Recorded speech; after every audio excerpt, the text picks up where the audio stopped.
నమస్తే can media ప్రేక్షకులకు స్వాగతం. నేను మీ అబ్బాయి నాయుడు. ఈరోజు మనం ఈ వీడియోలో చర్చించుకోవాల్సిన అంశం ఏంటంటే ఈరోజు ఒక అశుభ దినముగా చెప్పుకోవచ్చు. ఎందువల్లంటే ఆంధ్రప్రదేశ్ రాష్ట్రంలోనే తెలుగు రాష్ట్ర ప్రజలకు తెలుగు వారికి గర్వించదగ్గ వ్యక్తి, మీడియా దిగ్గజం చెరుకూరి రామోజీరావు గారు ఈరోజు తెల్లవారుజామున అస్తమయం కావటం జరిగింది. చాలా బాధాకరమైన రోజు. ఎందుకంటే తెలుగు ప్రజల యొక్క విశిష్టతను, తెలుగు ప్రజల యొక్క ప్రాముఖ్యతను, తెలుగు ప్రజల యొక్క విలువను నలుమూలలా తెలియజేసినటువంటి వ్యక్తి రామోజీరావు. తెలుగు జాతి గర్వించదగ్గ వ్యక్తి. ఎందువల్లంటే మీడియాలో ఒక సెన్సేషనే సృష్టించారు. మీడియా సమాజంలో ఒక ఉన్నతమైన శిఖరాలను అధిరోహించి ఎంతోమంది ఉపాధి చూపించి అందరూ కూడా తన వాటలో నడిచేటట్లు చేసుకున్నటువంటి వ్యక్తి రామోజీరావు. ఈరోజు చూసుకున్నట్లయితే తెలుగు ప్రజలలో దాదాపు 50 నుంచి 60% ప్రజల యొక్క జీవితాలను ప్రభావితం చేసినటువంటి వ్యక్తి రామోజీరావు. దాదాపు 1974 సంవత్సరంలో ఈనాడు దినపత్రికను ప్రారంభించినప్పటి నుంచి అంచెలంచెలుగా ఎదిగి అనేక వ్యాపార రంగాలలో ప్రవేశించి ఏ వ్యాపారంలో ప్రవేశించినా కూడా అక్కడ విజయాన్ని సాధించి ఉన్నత శిఖరాలకు చేరుకోవడం జరిగింది. దానికంటే ముందు మార్గదర్శి అయితేనేమి అనేక రంగాలలో ప్రవేశించి అన్ని రంగాలలో కూడా ఉన్నత శిఖరాలకు చేరుకోవడం జరిగింది. ఇంకొక విషయం చెప్పాలంటే ఈరోజు ఆంధ్రప్రదేశ్ ప్రభుత్వానికి సమాంతరంగా ఒక వ్యవస్థను సృష్టించి ప్రభుత్వ ఎంప్లాయీస్ తర్వాత ఆ స్థాయిలో ఉన్నటువంటి ఎంప్లాయ్మెంట్ని ఆంధ్రప్రదేశ్ రాష్ట్రానికి, తెలుగు రాష్ట్రాలకి ఇవ్వటం జరిగింది. అంటే ఈరోజు రామోజీరావు సంస్థలు అనేవి లేకపోతే దాదాపు ఊహించుకోలేని పరిస్థితుల్ని ఆ విధంగా, అంటే ప్రభుత్వానికి సమాంతరంగా అనేక విలువలతో కూడినటువంటి అన్ని సౌకర్యాలను కల్పిస్తూ అన్ని వసతులను కల్పిస్తూ సమాంతరంగా ఒక వ్యవస్థను సృష్టించి కొన్ని లక్షల మందికి ఎంప్లాయ్మెంట్ ఇవ్వటం జరిగింది.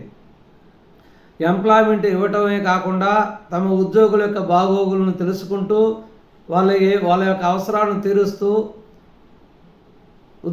ఉద్యోగుల యొక్క జీవితాలలో నమ్మకం ఏర్పరిచి వాళ్ళు జీవితంలో స్థిరపడే విధంగా కూడా ఈనాడు సంస్థలు అనేవి ఉపయోగపడడం జరిగింది. అంటే ఎలా ఈనాడు దినపత్రిక యొక్క ప్రాముఖ్యతను చెప్పాలంటే, నేనైతే ఈనాడు దినపత్రిక యొక్క పాఠకుడిని. ఈనాడు దినపత్రికను చదవందే ఆ రోజు ఏదో కోల్పోయినంత ఫీలింగ్ కలుగుతుంది. ఒక నిక్కచ్చమైన నిజాయితీతో విలువలతో కూడినటువంటి పత్రిక ఈనాడు దినపత్రిక. దాదాపు మన రాష్ట్రంలో తెలుగు దినపత్రిక చదివే వాళ్ళలో మోస్ట్ ఆఫ్ ది పీపుల్ 65-70% ఈనాడు దినపత్రికని చదువుతారు. అదేవిధంగా నేను ఎందుకంటే రామోజీరావు ఎంత ముందు చూపు కలిగిన వ్యక్తి అంటే, ఎక్కడో సుదూర ప్రాంతాల్లో ప్రతి జిల్లాలో ఈనాడు ప్రింటింగ్ ప్రెస్ అనేది ఆ యొక్క జిల్లా హెడ్ క్వార్టర్గా సుదూరంగా కట్టడం జరిగింది. దాదాపు ఒక డిగ్రీ అయిపోయిన తర్వాత నేను కూడా ఒకసారి ఈనాడు పత్రిక ఇంటర్వ్యూకి వెళ్ళినప్పుడు అది టౌన్కు చాలా దూరం ఉండేది. ఇదేంది ఇంత దూరంలో కట్టారు ఏంటి అని అనుకునేవాళ్ళం. కానీ ఎక్కడైతే టౌన్కు దూరంగా కట్టారో 15-20 సంవత్సరాల తర్వాత అది టౌన్కి దాదాపు మధ్యలో ఇంచుమించు టౌన్కు ఆనుకొని వచ్చాయి. అంటే అంత దూరదృష్టి కలిగిన వ్యక్తి. ఆ విధంగా ముందు ఏం జరుగుతుందో ఆలోచించుకొని దానికి తగ్గట్టుగా రూపాంతరం చెందేటటువంటి సంస్థలు ఈనాడు సంస్థలు. అదేవిధంగా హైదరాబాదులో తెలుగువారు చరిత్ర సృష్టించే విధంగా ప్రపంచంలో కల్లా మేట్ అయినటువంటి ఒక ఫిలిం సిటీని కట్టడం జరిగింది, రామోజీ ఫిలిం సిటీ. ఆ రామోజీ ఫిలిం సిటీ ప్రపంచంలో కల్లా అత్యంత అద్భుతమైన సుందరమైనటువంటి ఫిలిం సిటీ. ఒక నిర్మాత ఒక యూనిట్తో లోపలికి వెళ్ళినట్లయితే దాదాపు సినిమా మొత్తం అయిపించుకొని, ప్రొడక్షన్ మొత్తం అయిపించుకొని, రిలీజ్కి రెడీ చేసుకొని బయటకు వచ్చేటటువంటి అన్ని వసతులు, అన్ని సౌకర్యాలు ఉన్నటువంటి ప్రాంతం అది. ఈరోజు ఫిలిం సిటీని ప్రారంభించి మీడియాలో అనేక కొత్త పుంతలు దొక్కుతూ దాదాపు భారతదేశం అంతా విస్తరించి ఉండటం వల్ల అనేక కళాకారులకు కూడా అనేక రకాలుగా ఉపాధి చేకూరుస్తూ అనేక మంది జీవితాలలో, కొన్ని లక్షల మంది, కోట్ల మంది జీవితాల్లో వెలుగులు నింపడం జరిగింది.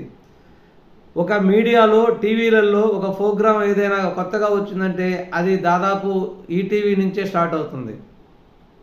అంటే ఒక ప్రోగ్రాం కొత్తగా డిజైన్ చేసిందంటే అది మొట్టమొదటిగా ఈనాడు, ఈటీవీ నుంచే ప్రారంభమవుతుంది. మిగిలిన అన్ని టీవీలు కూడా దాన్నే ఫాలో అవటం జరుగుతుంది. ఒక టీవీలో వచ్చినటువంటి అనేక ప్రోగ్రాంలు అనేక రకమంది కళాకారులను ప్రోత్సహించి అనేక మందిని వెలుగులోకి తీసుకురావడం జరిగింది.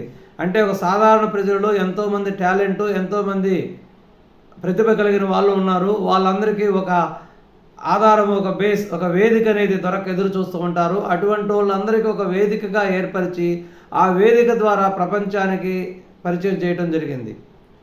అనేక మంది గాయకులు కానీ, అనేక మంది హీరోలు కానీ, అనేక మంది క్యారెక్టర్ ఆర్టిస్టులు కానీ, అనేక మందిని వాళ్ళలో ఉన్న టాలెంట్ని వెలికి తీస్తూ వాళ్ళందరికీ జీవితాల్లో వెలుగులు నింపుతూ వాళ్ళని ప్రజాస్వామ్యంలో నిలబెట్టడం జరిగింది. ఈ విధంగా రామోజీరావు గురించి చెప్పుకుంటూ పోతే ఎంతైనా చెప్పవచ్చు. ఒక ఉన్నతమైన వ్యక్తి, ఆంధ్రప్రదేశ్ రాష్ట్రంలో ఎంతోమంది జీవితాలను ప్రభావితం చేసినటువంటి వ్యక్తి ఈరోజు ఉదయం చనిపోవడం ఎంతో బాధాకరము.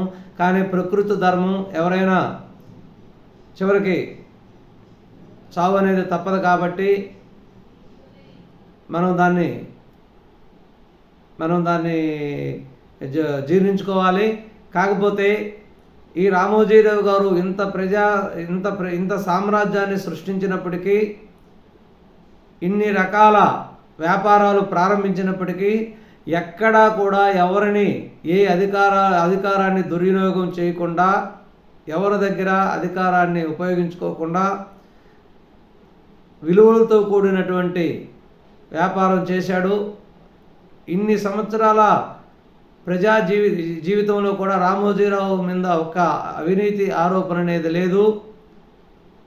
అతని దగ్గర అన్ని మీడియా సంస్థలు అన్ని రకాలుగా ఉన్నా కూడా ఏ ప్రజాప్రతినిధిని కానీ ఉపయోగించుకోవటం, ఏ ముఖ్యమంత్రిని కానీ ఉపయోగించుకోవటం, దుర్వినియోగం చేయటం అనేది చేయలేదు.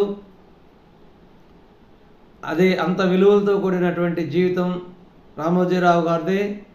కాబట్టి ఇటువంటి వ్యక్తి ఇక మనం చూస్తామో చూడలేము కూడా, వస్తాడో రాడో కూడా మనం చెప్పలేము. ఎందుకంటే ఆ టెక్నాలజీ డెవలప్ కానటువంటి దాదాపు 15-20 సంవత్సరాలు 30 సంవత్సరాల క్రితం కూడా అనేక కొత్త వ్యాపారాలు ప్రారంభించి వాటిని దిగ్విజయంగా అభివృద్ధి చేసి వాటిని ఇప్పుడు కూడా కొనసాగిస్తూ ఉండటం చూసాం. కాబట్టి అతని యొక్క మరణాన్ని బాధాతప్త హృదయాలతో అతనికి సంతాపాన్ని తెలియజేస్తున్నాము, శ్రద్ధాంజలి ఘటిస్తున్నాము. నమస్కారం.